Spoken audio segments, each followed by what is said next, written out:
יפעת, בבקשה. אתם איתנו? כן. אוקיי, שלום לכם דודו ונועה, אנחנו נמצאים כאן עכשיו מול הבניין הרוס ואנחנו נמצאים בעצם באמצע שיחה של דיירים, באמצע שיחה של תושבים שהייתה... רגע, לא, אני רק קראתי לבעלי שיחזיר עכשיו להסבר. מה ההסבר? בבקשה, אנחנו נמצאים עם סורין, סורין הוא מחזיק תיק הביטחון בעיר. סורין, אתה הגעת לפה ראשון. לא ראשון, היו פה מד"א וקב"א קודם, הם הגיעו במהירות שיא. פשוט אי אפשר לא להגיע כי אני גר מעבר לכביש והבום היה משהו פשוט מזעזע. הבנתי שזה לא יירוט, הבנתי שזו נפילה. ואז מה עשית? קודם כל הגענו לפה... רגע, אנחנו שומעים פה רק שנייה אחת.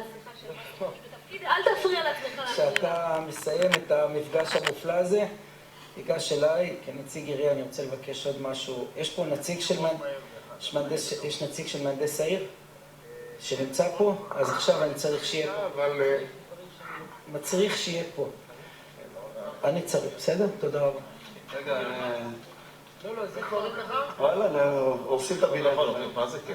אנחנו רואים פה את מס רכוש שמגיע לכאן ומנסה לאמוד את הנזקים, והנה שוב אנחנו נמצאים כאן עם סורין, מחזיק את תיק הביטחון. סורין, מה ראית? ברגע ששמעת את הבום הגעת לכאן מהר, ומה אתה רואה? טוב, מיד הבנתי שזה לא אותה נפילה שכולנו חששנו ממנה, זו נפילה הרבה יותר גרועה.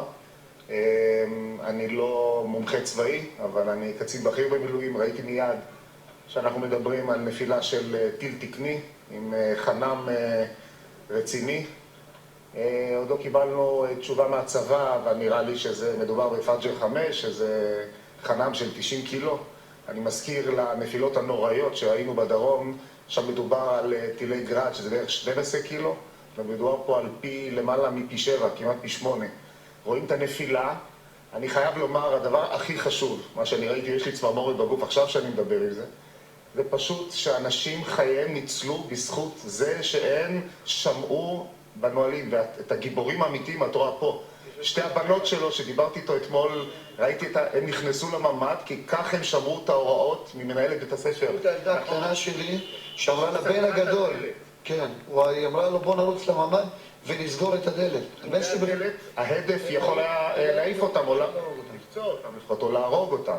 הם פשוט שמעו את הנועלים, לא לזלזל.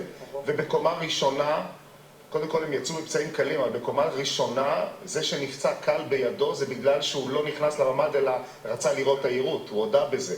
אם הוא היה נכנס לממ"ד, גם שריטה לא הייתה לו. ראש העיר נכנס אתמול לממ"ד בקומה שפגעה את הפגיעה הישירה.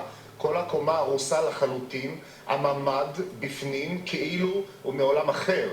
הוא סיפר על ספרים שעומדים על הכונן ולא זזו, על מחרוזות שתלויות על הקיר ולא זזו מעל הוו. הממ"ד פשוט זה משהו אחר לחלוטין, עמד בכל הציפיות. כן, שוב אנחנו רואים את החשיבות הגדולה שיש להיכנס בהישמעות להוראות פיקוד העורף, וזה יכול להציל חיים, ואנחנו נמצאים כאן גם עם זה לא יכול, זה הציל, תשאלי את האנשים האלה שנמצאים פה.